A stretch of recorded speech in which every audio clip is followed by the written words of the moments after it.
আজকে বিকেলে কি রান্না করব বলো? ও কি করা যায়? এমনি কষা মাংস করব? চাল আছে। অনেকদিন বিরিয়ানি হয়নি না? তাহলে আজ বিরিয়ানি করব বিকেলে? তাহলে তাই করি। কেননা শনি রবিবার হলে মেয়েরও একটু ভালো মন্দ কিছু না হলে ভালো লাগে না। তুমি আমি আর মেয়ে, আর তো খাবার কেউ নেই। মা তো খাবে না বিরিয়ানি। তাহলে আজকে করবো।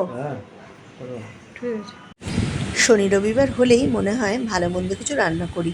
তো দেখো বড় বললো, দেখো এই ঠান্ডা ঠান্ডা ওয়েদার আছে এখন, বরঞ্চ বিরিয়ানি করো। আমি পেঁয়াজটাও কুচিয়ে নিয়েছিলাম আর সমস্ত মাংসটা ধুয়ে নিয়ে খানিকটা তুলে রাখলাম আর খানিকটা আমি বিরিয়ানির জন্য রাখলাম। কেননা আমাদের 3 জনের মতো করব, আর মোটামুটি 3 জনের মতো করতে গেলে আমাদের অতটা মাংস লাগবে না, তাই জন্যই আমি কিছুটা মাংস তুলেও রাখলাম। আর দেখো কড়াইতে তেল গরম করে আমি পেঁয়াজটা ভালো করে ভেজে নেব। মোটামুটি ভালো করে একদম বেরেস্তার মতো করে ভেজে নিতে হবে। আর এই বেরেস্তাটা আমি তুলবো না, এটাতে আমি মাংসটা রান্না করব। আর দেখো শাশুড়ি মা আমাকে কটা কাঁচা লঙ্কা চিড়ে দিল। তো আমি এই কড়াইয়ের মধ্যে যে পেঁয়াজটা আমি ভাজছিলাম তার মধ্যে আমি কাঁচা লঙ্কাটা দিয়ে দিলাম, আর একটু রসুন থেতো করে রেখেছিলাম সেটাও আমি এর মধ্যে দিয়ে দিলাম। দিয়ে দেখো ভালো করে ভাজা ভাজা করতে থাকলাম। তারপর একটু দিলাম আদা বাটাটা দিয়েও ভালো করে নেড়ে চেড়ে নিতে হবে যাতে কাঁচা গন্ধটা না থাকে। দেখো আদাটাও আমার ভালো মতো বেশ ভাজা ভাজা হয়ে গেছে, মানে ভালো করে তেলের মধ্যে নাড়াচাড়া করা হয়ে গেছে।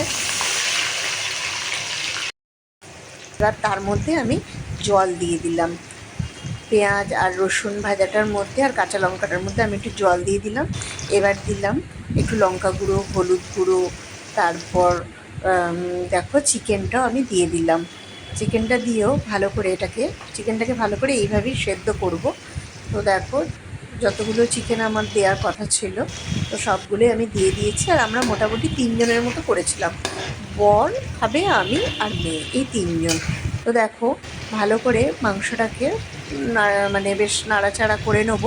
আর একটু কালারটা ভালো আসবে বলে আমি একটু সসও দিয়েছিলাম। দেখো এই সসটা দিয়েও আমি ভালো করে নেড়ে চেড়ে কষিয়ে নেব। এবার পরিমাণ মতো নুন দিয়ে দিলাম। প্রথমে আমি নুনটা দিইনি, প্রথমে নুনটা দিলে কী হবে জল বেরিয়ে যাবে আর মাংসটা না তখন মানে ঠিকমতো একটু কষানো যায় না। তো দেখো আমি একটু নুনটা একটু পরেই দিলাম। এবার দিয়ে ভালো করে নাড়াচাড়া করতে থাকলাম। এবার লাস্টে আমি মিঠা আতর দিলাম। আমি গুঁড়ো লঙ্কাটা 2 রকম দিয়েছি, এমনি নর্মাল যে গুঁড়ো লঙ্কাটা হয় আর কাশ্মীরি লঙ্কা, যাতে কালারটা খুব ভালো আসে। তো দেখতেই পাচ্ছ কালারটা কিন্তু খুব সুন্দর এসছে। আর মাংসটাও কিন্তু আমার মোটামুটি 70%-এর মতো সেদ্ধ হয়ে গেছে। আর আমি বাড়িতে বিরিয়ানি মশলা তৈরি করে রেখেছিলাম, সেটাও একটু দেবো ওর ওপরে ছড়িয়ে। আর দেখো আমি কয়েকটা আলুও সেদ্ধ করে রেখেছি। এবার সেই সেদ্ধ আলুগুলো যে খুব বেশি একদম নরম করেছি তা না, মোটামুটি 80% মতো আমি নরম করেছিলাম। তারপর এই গ্রেভিটার মধ্যে আমি আলুগুলো দিয়ে দিলাম। এই মাংসর ঝোলের যে টেস্টটা যাতে আলুর মধ্যে ঢোকে সেই জন্য আমি আলুটাও ভালো করে এর মধ্যে দিয়ে কিছুক্ষণ নাড়াচাড়া করতে থাকলাম। আর দেখো ভাতটাও আমার প্রায় 70%-এর বেশি, মোটামুটি 80%-এর মতো আমার তৈরি হয়ে গেছে। আমি ভাতটা আগে করে রেখে দিয়েছিলাম। আর দেখো একটা ভাত আমি তোমাদের চিপে দেখাচ্ছি যে একটু শক্ত আছে সামান্য, এরকম অবস্থায় ভাতটাকে নামানো হয়েছে। এইবার দেখো যে মাংসটা আমি তৈরি করে রেখেছি তার মধ্যে আমি সব ভাতগুলো দিয়ে তার উপর থেকে একটু নুন ছড়িয়ে দিলাম। তবে ভাত তৈরি করার সময় একটুখানি মানে নুন দিয়েই আমরা ভাতটা সেদ্ধ করেছি যাতে নুনটা ভালো করে ভাতের মধ্যে চলে আসে। আর দেখো এই বিরিয়ানি যে মশলাটা বাড়িতে বানানো হয়েছিল সেই মশলাটাও আমি ছড়িয়ে দিলাম পুরো ভাতে ভালো করে। আর এই মশলাটা থেকেই আসল গন্ধটা আসে। আর দেখো আমি একটু গুঁড়ো দুধও দিয়েছিলাম, কেননা গুঁড়ো দুধেও খুব ভালো টেস্ট আসে। অনেকে আবার খোয়া ক্ষীরও দেয়, যে যেরকম পারে। আমার কাছে খোয়া ক্ষীর ছিল না তাই আমি একটু দুধ দিয়েছিলাম, দিয়ে এর ওপরে আর দেখো আমি একটু ঘি গালিয়ে নিয়ে ওপর থেকে দিয়ে দিলাম।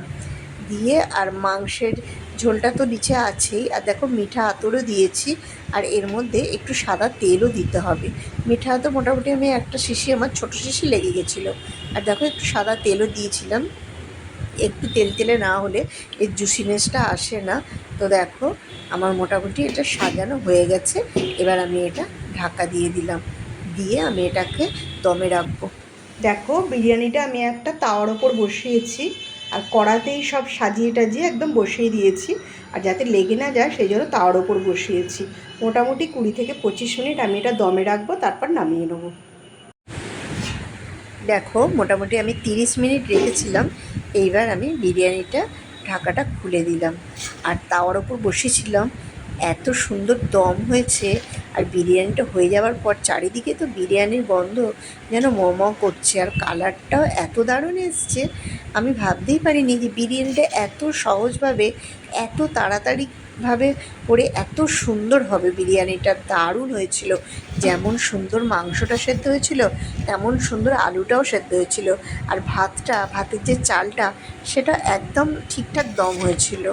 আমি এইভাবে কোনো দিনই করিনি, এই প্রথম এই দমে রেখে এইভাবে বিরিয়ানিটা করলাম, তো দারুণ হয়েছিল। তো বন্ধুরা দেখো, প্রথমে মেয়েকে দিয়ে দিলাম, আর তারপর বর আর আমি দুজনে মিলে নিয়ে নিলাম। তো আমার ভিডিওটা তোমাদের কেমন লাগলো অবশ্যই কমেন্টসে জানিও। যদি তোমাদের ভালো লেগে থাকে অবশ্যই আমার চ্যানেলটাকে ফলো করে দিও, আর যারা ইউটিউব থেকে দেখছো আমার চ্যানেলটাকে সাবস্ক্রাইব করতে ভুলো না। তো দেখো বিরিয়ানিটা, গরম গরম বিরিয়ানি একদম মেয়ে খেয়ে নিল, তারপর আমরাও নিয়ে নিলাম।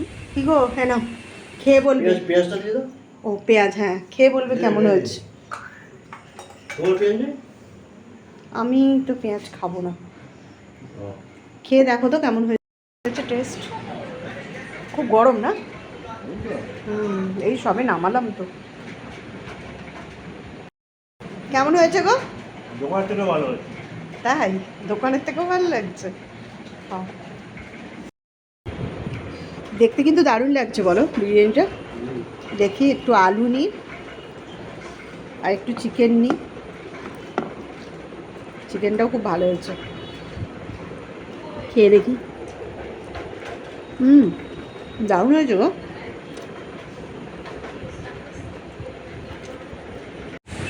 দেখো আমরা খেয়েও দেখলাম অনেকটা থেকে গেছে, কারণ আমরা তিনজনে কত খাবো। তো দেখো খানিকটা থেকে গেলেও ভালোই হলো, পরের দিনও হয়ে যাবে।